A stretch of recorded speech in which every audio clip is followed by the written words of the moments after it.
That's enough. Yeah. Crazy. Who is it, John? Ozzy?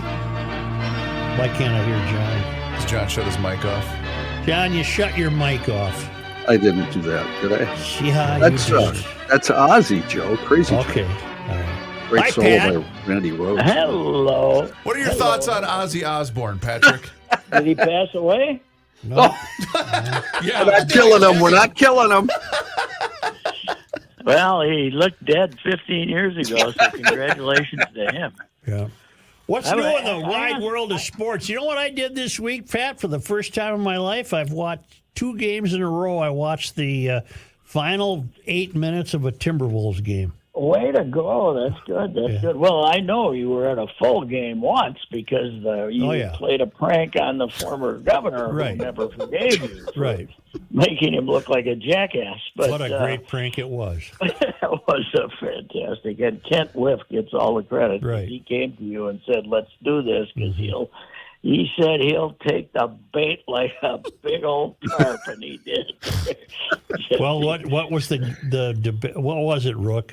He had a standing bet with people that so-and-so was the last one out of the locker room. Yeah, I think it was the center. What was the center? He went to Denver and he came back, a big center. And he was always the last one out of the locker. So Jesse'd sit out there and bet guys $5 that he'd be the last one out. And then he'd win his $5. And Whiff came to you and said, okay, we can do this, and let's do it. Well, we talked about 50, but I said, nah, if it's 50, he'll be suspicious. 20, we made it. 20. Make it 20. And then he went in and got the Dean Garrett. I was thinking Malik Sealy, but it was Dean Garrett. You're right. Dean Garrett. So he went in there and convinced Dean to come out first or something. Yeah. And in the meantime, Jesse Or said, not to be the first one out. It was Dean. Yeah, he was always the first one out. He got convinced him to be the last one out. That was what he always bet. hey, I'll bet you I know who's going to come out first. I wish we had. I said, okay, I'll take that bet. There's no way you would know that. He bought that like a... But here's what I wish we had on camera. I wish we had his reaction. Because his face just went white. That he had to cough up $20 to give to... The best part is he says, Dean, why didn't you come out first? Like a 5-year-old kid having his candy stolen. Dean, why didn't you come out first? Oh, it was wonderful. You know, Patrick, we were reminiscing the other day because it was the 25th anniversary of Jesse winning and turning to Rookie and say, tell Joe and Pat I won. Yeah, you tell Joe and Pat. They said I couldn't do it.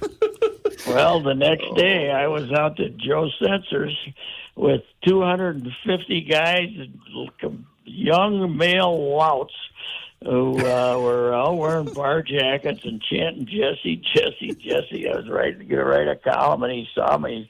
He saw my fat arse standing out there, and he said, hey, Reusse, did you vote for me? And I yelled, never even considered it. I thought these guys are going to beat me up, But he had a history of that because when he was doing his walk around at the Capitol, the late Nick Coleman was in the press thing, and he was trying to be very stealth because he knew that Jesse would call him out if he saw him. So he's hiding behind a big fern and a pillar so he doesn't see him. And Jesse sees him and goes, hey, Nikolai Kolmanoff, I did it. Coleman's trying to not have any attention drawn to him at all. Nikolai Kolmanoff, I see you over there. Oh, God. Oh, my God. It's just the little stuff. It proves that Minnesotans have a sense of humor. Right. Coleman's trying to pull down his cap and not be seen. Nikolai Kolmanoff, he called him. Well, he wasn't far off. Well, that's true.